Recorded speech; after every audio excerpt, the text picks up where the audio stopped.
Hi hello ನಮಸ್ಕಾರ, welcome back to the Brighting Life YouTube channel. ನಾನು ನಿಮ್ಮ ಪ್ರೀತಿಯ ಅಶ್ವಿನಿ. ಇವತ್ತು ಬಿಸಿಲು ಬಂದಿದೆ, ಸ್ವಲ್ಪ ಸ್ಪ್ರೇ ಮಾಡುವ ಅಂತ ಬಂದೆ. ಸ್ವಲ್ಪ ಸ್ಪ್ರೇ ಮಾಡೋದು ಯಾವ ರೀತಿ ಅಂದರೆ ಯಾವೆಲ್ಲ ಸ್ಪ್ರೇಗಳನ್ನು ಹಾಕ್ತಾ ಅಂದರೆ ಈಗ ಮೆಡಿಸಿನ್ ಸ್ಪ್ರೇ ಮಾಡ್ತಾ ಇದ್ದೇನೆ ನಾನು. ಅದನ್ನು ಸ್ವಲ್ಪ ನಿಮಗೆ ತೋರಿಸುವಂತ. ಈ ಬಿಸಿಲಲ್ಲಿ ಏನೂ ಕಾಣ್ತಾ ಇಲ್ಲ ನನಗೆ. ನೋಡಿ, ಈ ಮೆಡಿಸಿನ್ ಸ್ಪ್ರೇ ಅಂದರೆ ಏನಂದರೆ ಇಲ್ಲಿ ನೋಡಿ, ಇದು ಬಾವಸ್ಟೇನ್ ಅಂತ.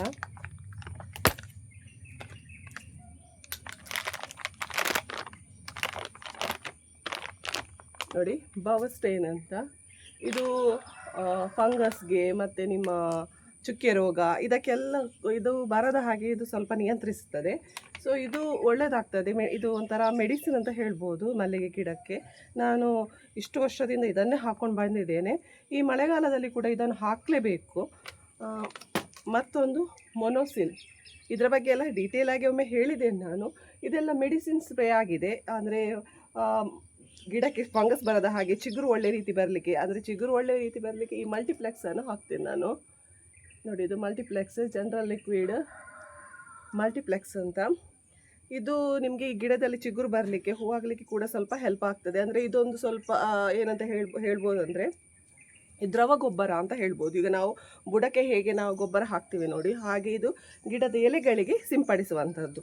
ಇದರಿಂದ ಏನಾಗ್ತದೆ, ನಿಮ್ಮ ಗಿಡದಲ್ಲಿ ಹೆಚ್ಚಾಗಿ ಚಿಗುರು ಬರಲಿಕ್ಕೆ ಹೆಲ್ಪ್ ಆಗ್ತದೆ. ಅಂದರೆ ಮಳೆಗಾಲದಲ್ಲಿ ನಾವು ಗೊಬ್ಬರ ಹೆಚ್ಚಾಗಿ ಕೊಡುವುದಿಲ್ಲ, ಆದ ಕಾರಣ ಇವುಗಳನ್ನು ನಾವು ಕಡ್ಡಾಯವಾಗಿ ಹಾಕಲೇಬೇಕು.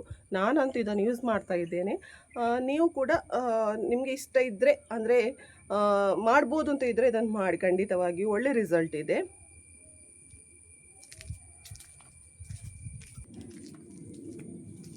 ಇದು ಯಾವ ರೀತಿ ಅಂದರೆ ಎಷ್ಟು ಕ್ವಾಂಟಿಟಿ ಅಂತ ತೊಗೊಳ್ಬೇಕು ಅಂತಂದರೆ, ನಾನು ಮೊದಲಿಗೆ ಈಗ ಟೆರೆಸ್ ಮೇಲೆ ಸ್ಪ್ರೇ ಮಾಡುವ, ಅಂದರೆ ಅದು ಸ್ವಲ್ಪ ಬಿಸಿಲು ಒಳ್ಳೆಯದುಂಟಲ್ವ, ಒಮ್ಮೆ ಇಲ್ಲಿ ಸ್ಪ್ರೇ ಮಾಡಿದ ನಂತರ ಮತ್ತು ಅಲ್ಲಿ ಕೆಳಗೆ ತೋಟದಲ್ಲಿ ಉಂಟು, ಮತ್ತು ನಾನು ಅಂಗಳದಲ್ಲಿ ಸ್ವಲ್ಪ ಗಿಡ ಇದೆ. ಸೊ ಮೊದಲಿಗೆ ಇಲ್ಲಿ ನಾನು ಸ್ಪ್ರೇ ಮಾಡಿದೆ ಅದಕ್ಕೋಸ್ಕರ ಅದು ನೀರನ್ನು ಎತ್ತಿಕೊಂಡು ಬರಬೇಕಲ್ವಾ. ಆ ಒಂದು ರೀಸನ್ಗೆ ನನಗೆ ಅಲ್ಲಿ ನೋಡಿ ಟ್ಯಾಂಕಲ್ಲಿ ಸಿಂಟೆಕ್ಸಲ್ಲಿ ಇದೆ, ಅದರಿಂದಲೇ ಡೈರೆಕ್ಟ್ ಸ್ವಲ್ಪ ನೀರು ತೆಗೆದು ಹಾಕ್ತೇನೆ.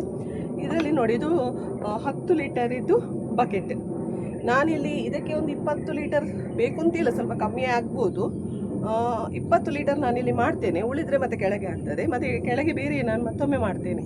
ಸೊ ನಿಮಗೆ ಈಗ 10 ಲೀಟರ್ ಅಂದರೆ ಇದು ಇನ್ನು 2 ಸಲ ನಾನು ಇದರಲ್ಲಿ ನೀರನ್ನು ಹಾಕ್ತೇನೆ.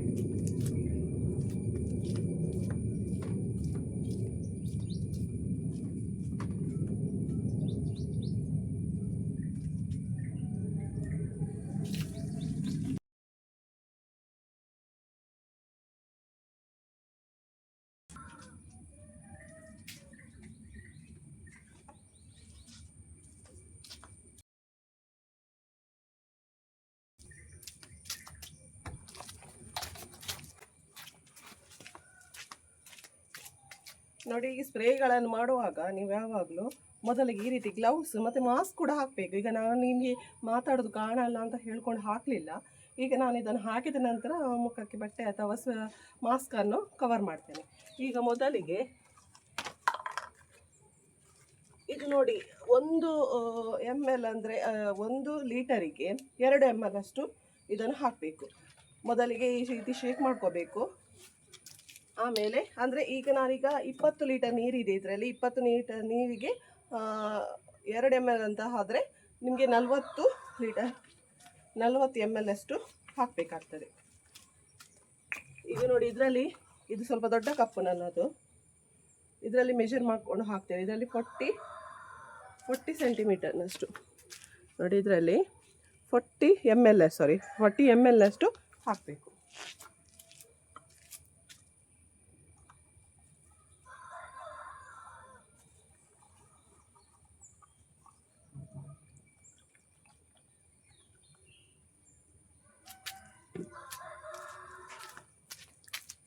ನೋಡಿ, 40 ml ಅಷ್ಟು ಹಾಕ್ತಾ ಇದ್ದೇನೆ. ಅದೇ ರೀತಿ ಈ ಮೊನೋಸಿಲ್ ಕೂಡ, ಇದು 3 ಒಟ್ಟಿಗೆ ಹಾಕ್ಬೋದು, ಏನು ಪ್ರಾಬ್ಲಮ್ ಇಲ್ಲ. 3 ಕೂಡ ಮೆಡಿಸಿನ್ ಟೈಪ್ ಇದೆ, ಆದ ಕಾರಣ 3 ಒಟ್ಟಿಗೆ ಹಾಕ್ಬೋದು. ಆಮೇಲೆ ಇದು ಕೂಡ 40 ml ಅಷ್ಟು.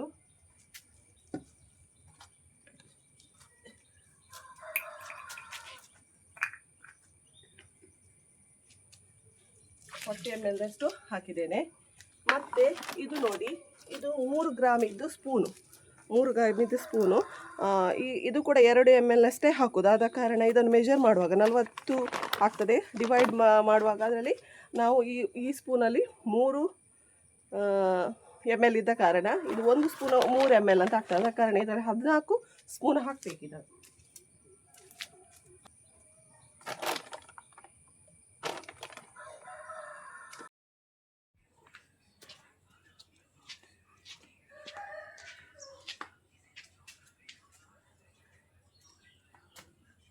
ತುಂಬ ಬಿಸಿಲಿದ್ದ ಕಾರಣ ಮೇಲೆ ಮಾಡಲಿಕ್ಕೆ ಆಗಲಿಲ್ಲ ವಿಡಿಯೋ. ಈಗ ಸ್ವಲ್ಪ ಮೋಡ ಬಂದಾಗೆ ಆಯಿತು. ಆ ಮೇಲೆ ಇರುವಾಗ ತುಂಬ ಬಿಸಿಲಲ್ಲಿ ನನಗೆ ವಿಡಿಯೋ ಮಾಡಲಿಕ್ಕಾಗಲಿಲ್ಲ. ಸೊ ಇಲ್ಲಿ ಈಗ ಅಂಗಳದಲ್ಲಿ ಅಂದರೆ ಸ್ವಲ್ಪ ಮೋಡ ಬಂದಾಗೆ ಆಗ್ತಾ ಉಂಟು. ಆದ ಕಾರಣ ನಾನು ಅಂಗಳದಲ್ಲಿರುವಂತಹ ಉಳಿದಂತಹ ಸ್ವಲ್ಪ ಸ್ಪ್ರೇಯನ್ನು ಅಂಗಳದಲ್ಲಿರುವಂತಹ ಅಂದರೆ ಇದು ಶೀಟ್ ಅಂಡರಲ್ಲಿರೋದ್ರಿಂದ ಇದಕ್ಕೆ ಸ್ಪ್ರೇ ಮಾಡುವ ಅಂತ ಇದ್ದೇನೆ. ಸ್ವಲ್ಪ ಒಂದು 5 ಲೀಟರಷ್ಟು ಉಳಿದಿದೆ ಅಷ್ಟೇ. ಮತ್ತು 15 ಲೀಟರಷ್ಟು ಅಲ್ಲೇ ಖರ್ಚಾಯಿತು, ಮೇಲೆ ಖಾಲಿ ಆಯಿತು. ಬಿಸಿಲು ಜಾಸ್ತಿ ಇದ್ದ ಕಾರಣ ಅದು ಹಾಕಿದ ತಕ್ಷಣ ಏನಾಯಿತು, ಸ್ಪ್ರೇ ಒಣಗಿ ಹೋಯ್ತು ಅಲ್ಲಿ. ಆದ ಕಾರಣ ಅಷ್ಟೇನು ಪ್ರಾಬ್ಲಮ್ ಇಲ್ಲ. ನಾವು ಗಿಡ ಒಣಗಿದರೆ ಸಾಕು ನಮಗೆ. ಅಂದರೆ ಸ್ಪ್ರೇ ಹಾಕಿದ ತಕ್ಷಣ ಅದು ಒಣಗಬೇಕು. ಒಂದು 10 ಗಂಟೆ ಮಳೆ ಬರಲಿಲ್ಲ ಅಂದರೆ ಏನು ಪ್ರಾಬ್ಲಮ್ ಆಗಲ್ಲ. ಅದರ ಮೊದಲು ಬಂದರೆ ನಾವು ಹಾಕಿದ ಸ್ಪ್ರೇ ವೇಸ್ಟ್ ಆಗ್ತದೆ. ನಾನು ಆ ಒಂದು ರೀಸನಿಂದಲೇ ಬಿಸಿಲು ಜೋರು ಇದ್ದರೂ ಪರವಾಗಿಲ್ಲ ಅಂತ ಹೇಳಿಕೊಂಡು ನಾನು ಸ್ಪ್ರೇ ಹಾಕಲಿಕ್ಕೆ ಅಂತ ಹೋದದ್ದು ಮೇಲೆ. ತುಂಬ ಸಾಕಾಯಿತು.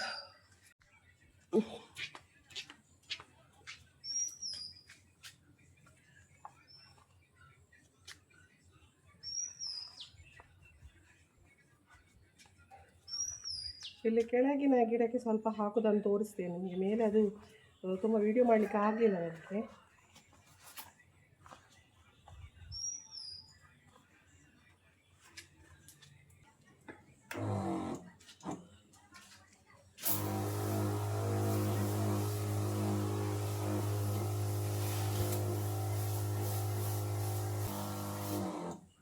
ಈ ರೀತಿ ಅಡಿ ತನಕ ನಾವು ಸ್ಪ್ರೇಯನ್ನು ಹಾಕಬೇಕು. ಅದರ ಕಾಂಡಕ್ಕೆ ಕೂಡ ಈ ಸ್ಪ್ರೇ ಹಾಕಬೇಕು. ಅಲ್ಲೇನಾದರೂ ಫಂಗಸ್ ಇದ್ದರೆ ಅದು ಇದರಿಂದ ಹೋಗ್ತದೆ. ಗಿಡಕ್ಕೆ ಏನೋ ಪ್ರಾಬ್ಲಮ್ ಆಗೋದಾಗಿ ಇದು ನೋಡ್ಕೊಳ್ತದೆ.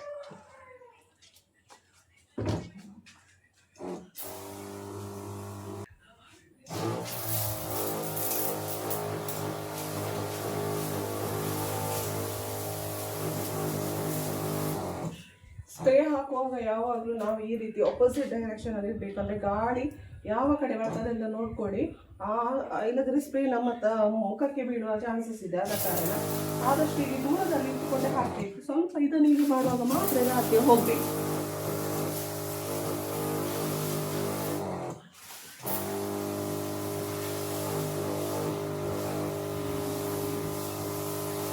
ಗಿಡದಲ್ಲಿ ವೈಟ್ ಫ್ಲೈಸ್ ಕೂಡ ಆಗಿದೆ. ಇದೊಂದು ಸ್ವಲ್ಪ ದಿವಸ ಬಿಟ್ಟು ಇದಕ್ಕೆ ವೈಟ್ ಫ್ಲೈಸ್ಗೆ ಕೂಡ ಸ್ಪ್ರೇಯನ್ನು ಹಾಕಲೇಬೇಕಾಗ್ತದೆ.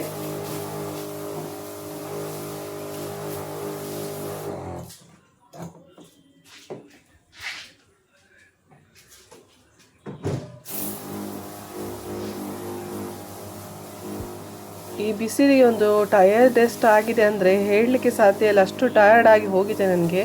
ನನ್ನ ಮುಖ ನೋಡುವಾಗಲೇ ಗೊತ್ತಾಗ್ಬೋದು. ಮುಖ ಕೂಡ ಸ್ವಲ್ಪ ಊದಿಕೊಂಡಾಗೆ ಉಂಟು. ಮತ್ತು ಆ ಬಿಸಿಲಿಗೆ ಫುಲ್ಲು ಸ್ವೆಟ್ಟಾಗಿ ಅದನ್ನು ಹೇಳಿ ಪ್ರಯೋಜನ ಇಲ್ಲ. ಆ ರೀತಿಯಾಗಿ ಹೋಗಿದೆ ನನಗೆ. ಆದರೂ ಸ್ಪ್ರೇ ಮಾಡಲೇಬೇಕು ಮತ್ತು ವಿಡಿಯೋ ಕೂಡ ಆಡ್ ಮಾಡಲೇಬೇಕು ಅಂತ ನಾನು ಸತ್ಯವಾಗಲೂ ಹೇಳ್ತೇನೆ.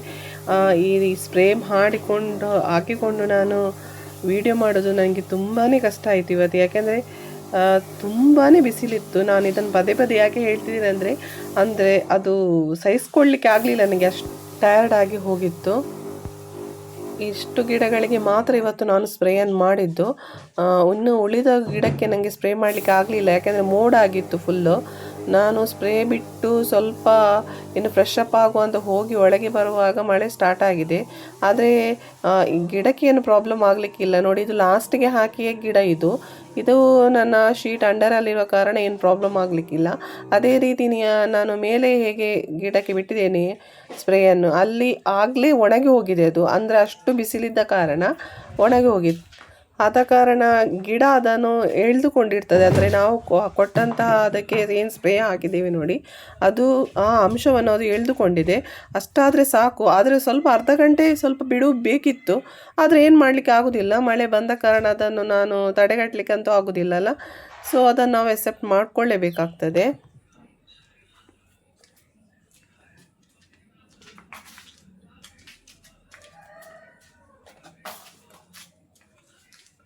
ನೋಡಿ, ಯಾವಾಗಲೂ ನಾವು ಸ್ಪ್ರೇ ಮಾಡುವಾಗ ಇಂತಹ ಗ್ಲೌಸ್ಗಳನ್ನು ಹಾಕಲೇಬೇಕು ಮತ್ತು ಮಾಸ್ಕ್ಗಳನ್ನು ಹಾಕಬೇಕು.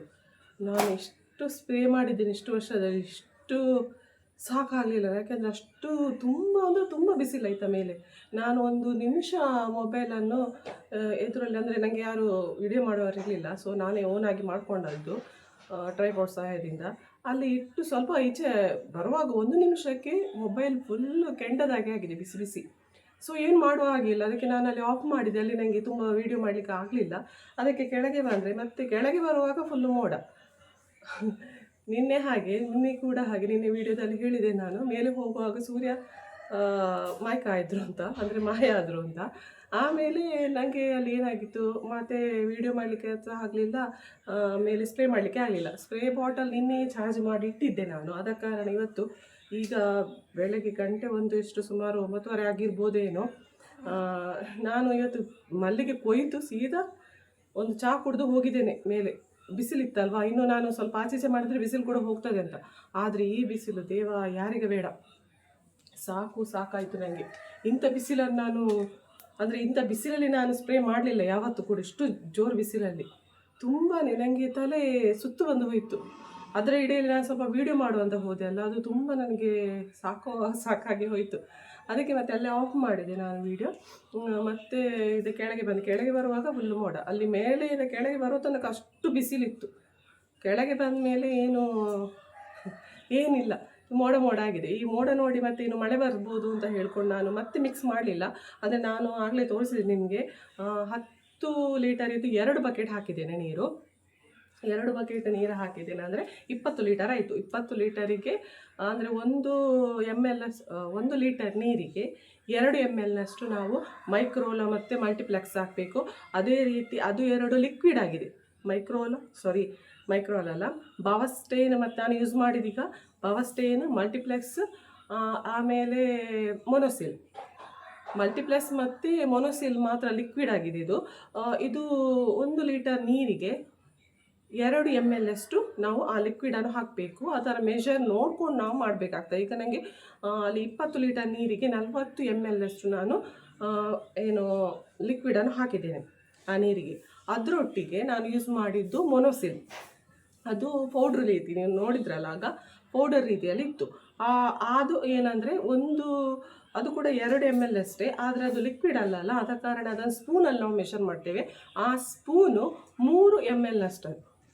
ಆದ ಕಾರಣ ಅದು ನಾವು ಅಂದರೆ 40 ಲೀಟರ್ ಅಂತ ನೀರು ತೊಗೊಂಡ್ರೆ ಡಿವೈಡ್ ಮಾಡಬೇಕು. ಅಲ್ಲಿ ಡಿವೈಡ್ ಮಾಡಿದಾಗ ಡಿವೈಡೆಡ್ ಬೈ 3 ಅಂತ ಮಾಡಿದಾಗ ನಮಗೆ 13 ಪಾಯಿಂಟ್ ಸಮಥಿಂಗ್ ಬರ್ತದೆ. ಆದ ಕಾರಣ 14 ಸ್ಪೂನ್ ಅಷ್ಟು ನಾವು ಏನು ಮಾಡಬೇಕು, ಆ ಬಾವಸ್ಟೈನನ್ನು ಆ ನೀರಿಗೆ ಹಾಕಬೇಕು. ನಾನು ಹೇಳಿದ್ದು ಮೆಷರ್ಮೆಂಟು 20 ಲೀಟರ್ ನೀರಿಗೆ. ನಾನು ಕೆಲವೊಮ್ಮೆ ಒಟ್ಟಿಗೆ ಮಾಡ್ತೇನೆ ಎಲ್ಲ ಕೂಡ. ನಾನು ಸ್ವಲ್ಪ ದೊಡ್ಡ ಬ್ಯಾರಲ್ ಇದೆ, ಅದರಲ್ಲಿ ಮಾಡ್ತೇನೆ. ಆದರೆ ಇವತ್ತು ಹೇಳಲಿಕ್ಕಾಗಲ್ಲ, ಮಳೆದ್ದು ಬಿಸಿಲು ಅಷ್ಟು ಜೋರಿರುವಾಗ ಎಣಿಸಿದೆ ನಾನು, ಮತ್ತೆ ಮೋಡ ಬರ್ಬೋದೇನೋ ಅಂತ. ಅದಕ್ಕೆ ಬೇಗ ಹೋಗಿ ನಾನು ಮೇಲೆ ಒಮ್ಮೆ ಹಾಕಿ ಬಿಡುವ ಅಂತ. ಮತ್ತೆ ಟೈಮ್ ಸಿಗುವಾಗ ಇಲ್ಲಿ ಕೆಳಗೆ ಮತ್ತೆ ನನ್ನ ತೋಟದಲ್ಲಿರುವಂತಹ ಇನ್ನೊಂದು ತೋಟದಲ್ಲಿ ಅಲ್ಲಿ ಸ್ವಲ್ಪ ಆಲ್ಟ್ರೇಷನ್ ಮಾಡಿದ್ದೇನೆ. ಫುಲ್ ಆಗಲಿಲ್ಲ, ಆದ ಕಾರಣ ನಿಮಗೆ ಅದನ್ನು ವೀಡಿಯೋ ಮಾಡಲಿಲ್ಲ ನಾನು. ನೆಕ್ಸ್ಟ್ ವೀಡಿಯೋದಲ್ಲಿ ನಿಮಗೆ ಅಲ್ಲಿಯ ವೀಡಿಯೋವನ್ನು ತೋರಿಸ್ತೇನೆ, ಸ್ವಲ್ಪ ಗಿಡಗಳನ್ನು ಯಾವ ರೀತಿಯಾಗಿ ನೀಟಾಗಿ ಇಟ್ಕೋಬಹುದು ಅಂತ ಹೇಳ್ಕೊಂಡು. ಆಮೇಲೆ ಅಲ್ಲಿ ಸ್ವಲ್ಪ ಇನ್ನು ಬಾಕಿ ಇದೆ ಕೆಲಸ, ಆದರೂ ನಾನು ನೆಕ್ಸ್ಟ್ ಟೈಮಲ್ಲಿ ತೋರಿಸ್ತೇನೆ. ನೆಕ್ಸ್ಟ್ ವೀಡಿಯೋದಲ್ಲಿ ನಿಮಗೆ ಅಪ್ಲೋಡ್ ಮಾಡ್ತೇನೆ ಇದನ್ನು. ಮತ್ತು ಅಲ್ಲಿ ಕೂಡ ನನಗೆ ಸ್ಪ್ರೇ ಹಾಕಲಿಕ್ಕೆ ಇದೆ, ಗೊಬ್ಬರ ಹಾಕಲಿಕ್ಕೆ ಇದೆ. ಗೊಬ್ಬರ ಅಂದರೆ ನಾನು ಪದೇ ಹೇಳ್ತಿದ್ದೇನೆ, ಹೆವಿ ಗೊಬ್ಬರನೂ ಹಾಕಬೇಡಿ. ಹರಳಿಂಡಿ ಆಗಿರ್ಬೋದು, ಹಟ್ಟಿ ಗೊಬ್ಬರ ಆಗಿರ್ಬೋದು, ಇಂಥದ್ದೆಲ್ಲ ಹಾಕಬೇಡಿ. ತುಂಬ ಸ್ವೆಟ್ ಆಗಿದೆ. ಮೇಲೆ ಹೋಗಿ ಬಡಬಡ ನೀರು ಬರ್ತಾನೆ ಉಂಟು, ಅಷ್ಟು ಬಿಸಿ ಇತ್ತು. ಈಗ ಅದರಲ್ಲಿ ಸ್ವಲ್ಪ 5 ಲೀಟರಷ್ಟು ನೀರು ಮಾತ್ರ ನನಗೆ ಅಲ್ಲಿ 5 ಲೀಟರಷ್ಟು ಸ್ಪ್ರೇ ಮಾತ್ರ ನನಗೆ ಉಳಿದದ್ದು. ಅದನ್ನು ನೋಡಿ ಈ ಗಿಡಕ್ಕೆ ಹಾಕಿದ್ದೇನೆ. ಇದು ಸ್ವಲ್ಪ ದೊಡ್ಡ ಗಿಡ. ನಿನ್ನೆ ಒಂದು ಕ್ವಶನ್ ಬಂದಿತ್ತು ಕಮೆಂಟಲ್ಲಿ, ನಿಮ್ಮ ಪಾಟ್ ಸೈಜ್ ಎಷ್ಟು ಮೇಡಮ್ ಅಂತ. ನೋಡಿ, ಇದು ದೊಡ್ಡ ಪಾಟ್, 22 ಇಂಚಿನ ಪಾಟ್ ಇದು. ಇದಕ್ಕೆ ನಾನು 450 ರೂಪಾಯಿ ಕೊಟ್ಟು ತೊಗೊಂಡು ಬಂದದ್ದು. ಇದನ್ನು ಒಟ್ಟಿಗೆ 25 ಪಾಟ್ ಇಂಥದ್ದು ತಂದಿದ್ದೇನೆ ನಾನು. 450 ಫಸ್ಟ್ ಇನ್ವೆಸ್ಟ್ಮೆಂಟ್ ಇದು. ಬಿಫೋರ್ 2.5 ಇಯರ್ಸ್ ಆಯ್ತು ಇದು. 3 ವರ್ಷ ಅಂದರೆ ಒಂದು 6 ತಿಂಗಳ ನಂತರವೇ ನಾನು ಈ ಪಾಟಿಗೆ ಇನ್ವೆಸ್ಟ್ ಮಾಡಿದ್ದು. ಒಂದು ಪಾಟಿಗೆ 450 ರೂಪಾಯಿ ಕೊಟ್ಟಿದ್ದೇನೆ. 450 ಸ್ವಲ್ಪ ಒಂದು ಪಾಟಲ್ಲಿ 20-30 ರೂಪಾಯಿಯನ್ನು ಕಡಿಮೆ ಮಾಡಿದ್ದಾರೆ ನನಗೆ. ಆಮೇಲೆ ನಾನು ಯಾಕೆ ನಾನು ಪರ್ಟಿಕ್ಯುಲರ್ ಆಗಿ ಅಲ್ಲಿ ಹೇಳಲಿಲ್ಲ ಅಂದರೆ, ನನ್ನ ಹತ್ರ ಗ್ರೋ ಬ್ಯಾಗ್ ಇದೆ, ಪಾಟ್ ಇದೆ, ಡಿಫ್ರೆಂಟ್ ಸೈಜಿನ ಪಾಟ್ ಇದೆ. ನಿಮಗೆ ಯಾವ ಪಾಟ್ ಇದು ಪ್ರೈಸ್ ಅಂತ ನಂಗೆ ಗೊತ್ತಾಗಲಿಲ್ಲ. ಆದ ಕಾರಣ ಈ ದೊಡ್ಡ ಪಾಟಿಗೆ 450 ರೂಪಾಯಿ ಕೊಟ್ಟಿದ್ದೇನೆ ನಾನು. 420 ಕೊಟ್ಟಿದ್ದೇನೆ ಫೈನಲ್ ಪ್ರೈಸ್. ಮತ್ತು ನನ್ನ ಹತ್ರ ಇರುವಂಥದ್ದು 18 ಇಂಚಿದ್ದು, 16 ಇಂಚಿದ್ದು. 16 ನನ್ನದು ಆ ತೋಟದಲ್ಲಿ ನೀವು ನನ್ನ ಯೂಟ್ಯೂಬ್ ಮೇಲೆ ಚೆಕ್ ಮಾಡಿ ನನ್ನ ನೋಡಿದರೆ ಅಲ್ಲಿ ನಾನು ಹೊಸ ಗಿಡಗಳನ್ನು ನೆಟ್ಟಿದ್ದೇನೆ ನೋಡಿ. ಅದು ಫುಲ್ಲಲ್ಲಿರುವಂಥದ್ದು ಪಾಟ್ 16 ಇಂಚಿದ್ದು. 16 ಇಂಚಿದ್ದು ಪಾಟಿಗೆ ನಾನು ಕೊಟ್ಟದ್ದು 100 ರುಪೀಸ್. ಅದು 99 ಮಾರ್ಕೆಟ್ ಅಂತ ನಮಗೆ ಸುರತ್ಕಲಲ್ಲಿ ನನ್ನ ಮಾರ್ಕೆಟ್ ಹತ್ತಿರದಲ್ಲಿ ಇತ್ತು. 99 ಮಾರ್ಕೆಟ್ ಅಂತ ಹೇಳ್ಬೋದು. ಅದಕ್ಕೆ ಅಲ್ಲಿ ನಾನು ಒಂದು ಪಾಟಿಗೆ 100 ರೂಪಾಯಿ ಆಗಿ ಕೊಟ್ಟಿದ್ದೇನೆ. ಮತ್ತು ನನ್ನ ಹತ್ರ ಇರುವಂಥದ್ದು 18 ಇಂಚಿದ್ದು ಪಾಟ್. ಅದು ಟ್ಯಾರಿಸ್ ಮೇಲೆ ಇದೆ, ಹೆಚ್ಚಾಗಿ ಟ್ಯಾರಿಸ್ ಮೇಲೆ ಇರುವಂಥದ್ದು ಪಾಟು. ಆ ಪಾಟಿಗೆ ನಾನು ಕೊಟ್ಟದ್ದು ಎಷ್ಟು 300 ರೂಪಾಯಿ. ಎಸ್ 300 ಸಮಥಿಂಗ್ ಅಷ್ಟು ಕೊಟ್ಟಿದ್ದೇನೆ ಅವಾಗ. ಅಂದರೆ ಅದರಲ್ಲಿ ಕೂಡ ವೆರೈಟೀಸ್ ಇದೆ, ಅದೇ ಬ್ರ್ಯಾಂಡ್ ಚೇಂಜಸ್ಗಳಿವೆ. ನಾನೇನು ಪ್ರಮೋಷನ್ ವಿಡಿಯೋ ಮಾಡ್ತಾ ಇಲ್ಲ. ಆದರೆ ನಾನು ತಂದದ್ದು ನರ್ಸರಿ, ಎಲ್ಲಿಂದ ನಾನು ಗಿಡ ತಂದಿದ್ದೇನೆ ನೋಡಿ, ಆ ನರ್ಸರಿನಲ್ಲೇ ತೊಗೊಂಡು ಬಂದದ್ದು ಫಸ್ಟಿಗೆ ಈ ದೊಡ್ಡ ಪಾಟ್ ಮತ್ತು 18 ಇಂಚಿದ್ದು ಪಾಟ್. ನನಗೆ ಆಗ ಅಲ್ಲಿ ಸ್ವಲ್ಪ ಕಮ್ಮಿ ಮಾಡಿದರು, ಹೇಳಿದೆ ಅಲ್ಲ ನಾನು, ಒಂದು 20 ರುಪೀಸ್ ಏನೋ ಕಮ್ಮಿ ಮಾಡಿದರು ಅದಕ್ಕೆ. ಆಮೇಲೆ 18 ಇಂಚಿದ್ದು ಪಾಟ್ ತರುವಾಗ ಕೂಡ ಸ್ವಲ್ಪ ಏನೋ ಕಮ್ಮಿ ಮಾಡಿದ್ದಾರೆ ಅಷ್ಟೇ. ಆದರೆ ಅದು ಅಲ್ಲಿದ್ದು ಪಾಟ್ ನಾನು ರೆಕಮೆಂಡ್ ಮಾಡ್ತೇನೆ. ಯಾಕೆಂದರೆ ಅದು ಜನತಾ ಅಂತ, ಇದರಲ್ಲಿ ಇಲ್ಲಿ ಕಾಣಿಸ್ತಿಲ್ಲ, ಜನತಾ ಪಾಟ್ ಅಂತ ಹೇಳ್ಕೊಂಡು ಅದು ತುಂಬ ಒಳ್ಳೆಯದಿದೆ. ಅಂದರೆ ತುಂಬ ವರ್ಷ ಬಾಳ್ವಿಕೆ ಕೂಡ ಬರ್ತದೆ. ಅಂದರೆ ನನಗೆ ಇದು 3 ಇಯರ್ಸ್ ಆಗ್ತಾ ಬಂತು, ಹತ್ತಿರ 3 ಇಯರ್ಸ್ ಆಗ್ತಾ ಬಂತು. ಎಸ್ ಹೌದು, ಏನೂ ಆಗಲಿಲ್ಲ, ಪಾಟ್ ಒಳ್ಳೆಯದಿದೆ. ಮತ್ತು ಉಳಿದ ಪಾಟ್ ಕೂಡ ಒಳ್ಳೇದಿರ್ಬೋದು. ನಾನು ಈಗ ನೋಡಿ 99 ಅಲ್ಲಿ ತೊಗೊಂಡು ಬಂದೆ ಅಂತ ಹೇಳಿದೆಲ್ಲ, ಆ ಪಾಟ್ ಕೂಡ ಒಳ್ಳೇದುಂಟು. ಅಂದರೆ ತುಂಬ ಸಮಯ ಏನೂ ಆಗಿಲ್ಲ, ಒಂದು ತಂದು 6-7 ತಿಂಗಳಾಯಿತು ಏನೋ ಅಷ್ಟೇ ಆ ಪಾಟ್ ತಂದು. ನಿಮಗೆ ತೋರಿಸ್ತೇನೆ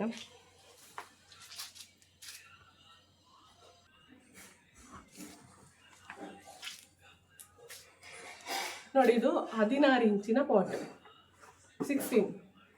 ಇದಕ್ಕೆ ನಾನು ಕೊಟ್ಟದ್ದು 100 ರೂಪಾಯಿ. ಇದು ವರ್ತ್ ಆಯಿತಾ. ಇದು ಒಂದು 2-3 ವರ್ಷ ಆರಾಮ್ಸೆ ಇದರಲ್ಲಿ ಮಾಡ್ಬೋದು. ಗಿಡ ಸ್ವಲ್ಪ ದೊಡ್ಡದಾಗೋದು ನನಗೆ ಇದರಲ್ಲಿ ಆರಾಮ್ಸೆ ಮಾಡ್ಬೋದು. ನನಗೆ ಇದು ವರ್ತ್ ಅಂತ ಆಯಿತು. ಆದ ಕಾರಣ ಇದನ್ನೇ ನಾನು ಜಾಸ್ತಿ ಪ್ರಮಾಣದಲ್ಲಿ ತೊಗೊಂಡು ಬಂದಿದ್ದೇನೆ. ಅಲ್ಲಿ ನಾನು ಬೇರೆ ತೋಟದಲ್ಲಿ ಹಾಕಿದ ಗಿಡ ಎಲ್ಲ ಇದರಲ್ಲೇ ಇರುವಂಥದ್ದು. ಪರವಾಗಿಲ್ಲ, ಒಳ್ಳೆಯದಿದೆ ಇದು ಪಾಟು ಕೂಡ. ಇದು ರಫ್ ಆ್ಯಂಡ್ ಟಫ್ ಆ ಬ್ರ್ಯಾಂಡಿನ ಪಾಟ್ ಆಗಿದೆ. ಇದು ಒಳ್ಳೆಯದಿದೆ. ಇದು ಕೂಡ ನೀವು ಇದನ್ನು ಯೂಸ್ ಮಾಡ್ಬೋದು. ಇದು ಚೀಪ್ ಆ್ಯಂಡ್ ಬೆಸ್ಟ್ ಅಂತ ಹೇಳ್ಬೋದು. ಇದಕ್ಕಿಂತ ಕಡಿಮೆ ಇನ್ವೆಸ್ಟ್ ಮಾಡಬೇಕು ಅಂತ ಇದ್ದವರು ದಯವಿಟ್ಟು ಗ್ರೋ ಬ್ಯಾಗ್ ತೊಗೊಳ್ಳಿ. ಗ್ರೀನ್ ಕಲರ್ದು ಗ್ರೋ ಬ್ಯಾಗ್ ನಿಮಗೆ ಮೀಶೋದಲ್ಲಿ, ಫ್ಲಿಪ್ಕಾರ್ಟಲ್ಲೆಲ್ಲ ಇರ್ತದೆ. ಅದು ಸ್ವಲ್ಪ ಎಷ್ಟು 15x15 ಸೈಜಿದ್ದು ಗ್ರೋ ಬ್ಯಾಗ್ ತೊಗೊಳ್ಳಿ. ಅದು ತುಂಬ ಒಳ್ಳೆಯದಿದೆ. ಯಾಕೆಂದರೆ ನಾನು ಹಾಕಿದ್ದೇನೆ ಅದರಲ್ಲಿ, ಒಳ್ಳೆಯದಿದೆ. ಅದು ಗಿಡ ಕೂಡ ಅಗಲವಾಗಿ ಅದರಲ್ಲಿ ಕೂಡ ಬರ್ತದೆ. ಅಷ್ಟು ಹೇಳಿ ನನ್ನ ವಿಡಿಯೋವನ್ನು ನಾನು ಸ್ಟಾಪ್ ಮಾಡ್ತಿದ್ದೇನೆ. ನೆಕ್ಸ್ಟ್ ವಿಡಿಯೋದಲ್ಲಿ ನಾನು ಲಾಸ್ಟ್ ವಿಡಿಯೋದಲ್ಲಿ ಹೇಳಿದ್ದೆ ಕ್ವೆಶ್ಚನ್ ಆ್ಯಂಡ್ ಆನ್ಸರ್, ಆಮೇಲೆ ನಿಮಗಿರೋ ಡೌಟ್ಸ್ಗಳನ್ನೆಲ್ಲ ಕ್ಲಿಯರ್ ಮಾಡ್ತೇನೆ ಅಂತ. ಈ ವಿಡಿಯೋದಲ್ಲಿ ನಾನು ಸ್ಪ್ರೇ ಹಾಕೋ ಬಗ್ಗೆ ನಾನು ಡೀಟೇಲ್ ಆಗಿ ಹೇಳಿದ ಕಾರಣ ಇದು ಇನ್ನೂ ನಾನು ಇದರ ಬಗ್ಗೆ ಹೇಳ್ತಾ ಹೋದರೆ ಲೆಂತಿ ಆಗ್ತದೆ ವಿಡಿಯೋ. ಆ ಒಂದು ರೀಸನಿಂದ ನೆಕ್ಸ್ಟ್ ವಿಡಿಯೋದಲ್ಲಿ ನಿಮಗೆ ನಿಮ್ಮ ಕೇಳಿದ ಕ್ವೆಶನ್ಸ್ಗೆ, ಕಮೆಂಟಲ್ಲಿ ಕೇಳಿದಂಥ ಕ್ವೆಶನ್ಸ್ಗೆ ಆನ್ಸರನ್ನು ಮಾಡೋ ಪ್ರಯತ್ನ ಮಾಡ್ತೇನೆ. ಆಮೇಲೆ ಇನ್ನೂ ಕೆಲವು ತುಂಬ ಒಳ್ಳೆಯ ಮಳೆಗಾಲದಲ್ಲಿ ಯಾವ ರೀತಿ ಗಿಡಗಳ ಆರೈಕೆ ಮಾಡಬೇಕು ಎಂಬ ಟಿಪ್ಸ್ಗಳನ್ನು ಕೂಡ ಅದರಲ್ಲಿ ನಾನು ಕೊಡ್ತೇನೆ ನೆಕ್ಸ್ಟ್ ವಿಡಿಯೋದಲ್ಲಿ. ಇಷ್ಟು ಹೇಳಿ ನನ್ನ ವಿಡಿಯೋವನ್ನು ನಿಲ್ಲಿಸ್ತೇನೆ. ಯಾಕೆಂದರೆ ಈಗಾಗಲೇ 10 ಗಂಟೆ ಆಗ್ತಾ ಬಂತು. ನಾನು ಮಲ್ಲಿಗೆ ಕೊಯ್ದಿಟ್ಟಿದ್ದೇನೆ, ಇನ್ನೂ ಕಟ್ಟಿ ಅದನ್ನು ಮಾರ್ಕೆಟ್ಗೆ ನಾನು ಕೊಡಬೇಕು. ಸೊ ಇನ್ನೂ ಮಾತಾಡ್ತಾ ಕೂತ್ಕೊಂಡ್ರೆ ನನಗೆ ವಿಡಿಯೋ ಲೆಂತ್ ಆಗ್ತಾ ಹೋಗ್ತದೆ. So thank you for watching. ಈ ವಿಡಿಯೋ ನೋಡಿ ಸಪೋರ್ಟ್ ಮಾಡಿ, ಲೈಕ್ ಮಾಡಿ, ಶೇರ್ ಮಾಡಿ, ಹಾಗೆ ಕಮೆಂಟ್ ಮಾಡಿ. ಸಬ್ಸ್ಕ್ರೈಬ್ ಮಾಡದೆ ನೋಡ್ತಾ ಇರುವ ದಯವಿಟ್ಟು ಸಬ್ಸ್ಕ್ರೈಬ್ ಮಾಡ್ಕೊಂಡು ನನ್ನ ಚಾನಲನ್ನು ನೋಡಿ. ಮತ್ತಷ್ಟು ನಮಗೆ ಎನ್ಕರೇಜ್ಮೆಂಟ್ ಕೊಡಲಿಕ್ಕೆ ಇದೊಂದು ಕಾರಣ ಆಗ್ತದೆ. ಆದ ಕಾರಣ ಸಬ್ಸ್ಕ್ರೈಬ್ ಮಾಡದವರು ದಯವಿಟ್ಟು ಸಬ್ಸ್ಕ್ರೈಬ್ ಮಾಡ್ಕೊಂಡ್ರಿ. Till then take care and bye.